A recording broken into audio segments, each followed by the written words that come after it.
Hello friends, તો સ્વાગત છે તમારું સ્વાદની સફરમાં। તો આજે આપણે બનાવીશું મોઢામાં મૂકતા જ પીગળી જાય તેવો સિંગ પાક।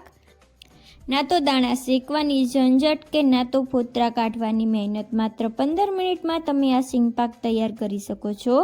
સિંગ પાક બનાવવા માટે ચાસણી લેવાની જ ખૂબી છે, તો આજે આપણે પરફેક્ટ ચાસણી સાથે બનાવીશું। ચલો સ્ટાર્ટ કરીએ। તેના માટે 1 કપ સિંગદાણા અને 1 કપ ખાંડ લઈશું ને 2 ચમચી જેટલું ટોપરાનું છીણ લઈશું। ટોપરાનું છીણ બિલકુલ ઓપ્શનલ છે, પણ જો ટોપરાનું છીણ નાખશો તો ખૂબ સરસ સ્વાદ આવે છે। તો છે ને સાવ સહેલું માપ, જેટલું તમે ખાંડ લો તેટલા જ તમારે સિંગદાણા લેવાના। હવે આપણે આ સિંગદાણાને એક મિક્સી જારમાં નાખીશું। આપણે આને કોઈ શેકવાના કે કોઈ મહેનત વગર આજે આપણે બનાવીશું। હવે મિક્સી જારનું ઢાંકણ બંધ કરીશું અને સિંગદાણાને ગ્રાઇન્ડ કરી લઈશું। અહીં આપણે સિંગદાણાનો એકદમ ફાઇન પાવડર કરવાનો છે, કરકરો નથી રાખવાનો। તો હવે એક જાડા તળિયાવાળી પેનમાં 1 વાટકી ખાંડ નાખીશું ને તે વાટકીના માપથી જ અડધો કપ, એટલે જેટલી ખાંડ આપણે લીધી હતી તેનું અડધું એટલું પાણી નાખીશું। પાણી બહુ વધારે નથી નાખવાનું, જો ખાંડ ડૂબી શકે એટલું જ પાણી આપણે નાખીશું। મીડિયમ ટુ લો ગેસની ફ્લેમ ઉપર આપણે ચાસણી બનાવીશું। આવી જ નવી રેસીપીના વિડીયોઝ જોવા ચેનલને લાઇક કરો, શેર કરો અને સબસ્ક્રાઈબ કરવાનું ભૂલતા નહીં। આ ચાસણી 7 થી 8 મિનિટમાં બની જાય છે। તો તમે જોઈ શકો છો કે આ રીતનો જાડો તાર થાય એટલે આપણી ચાસણી બની ગઈ છે। હવે આપણે આમાં સિંગદાણાનો પાવડર નાખીશું। ગેસની ફ્લેમ આપણે લો રાખીશું અને સતત મિક્સ કરતા રહીશું। એક જ ડાયરેક્શનમાં આપણે મિક્સ કરીશું, જેથી તે તળિયે ચોંટી ન જાય। હવે તેમાં 1 ચમચી ઘી નાખીશું। ઘી નાખવાથી એકદમ સોફ્ટ તૈયાર થાય છે સિંગ પાક। ને ટોપરાનું છીણ નાખીશું।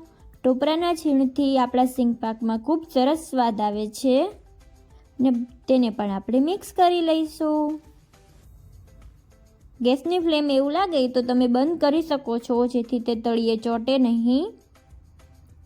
હવે એક ડીશમાં થોડુંક આપણે સિંગ પાક કાઢીશું અને તેને આવી રીતે ફેલાવી લઈશું ને થોડુંક આપણે લઈને જોઈએ તો આ રીતની ગોળી વળે છે, મીન્સ હવે તે સેટ થઈ જશે। તો હવે એક પ્લેટમાં આપણે ઘી લગાવીશું। તેલ નથી લગાવવાનું અહીંયા ને સિંગ પાકને આપણે પ્લેટમાં કાઢી લઈશું।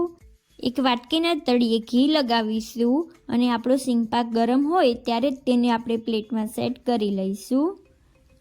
ઉપરથી થોડી બદામની કતરણ નાખીશું, તો તેને પણ આપણે વાટકી દ્વારા સેટ કરી લઈશું, જેથી આપણી બદામ સારી રીતે સેટ થઈ જાય।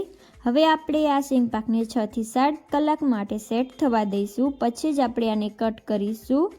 તો 7 કલાક થઈ ગઈ છે અને આપણો સિંગ પાક એકદમ સારી રીતે સેટ થઈ ગયો છે।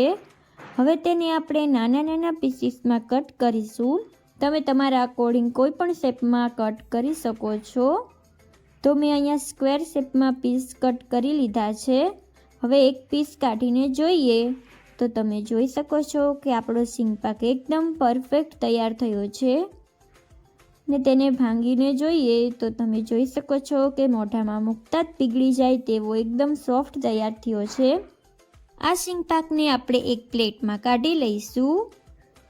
આવી જ નવી રેસીપીના વિડીયોઝ જોવા ચેનલને લાઇક કરો, શેર કરો અને સબસ્ક્રાઈબ કરવાનું ભૂલતા નહીં।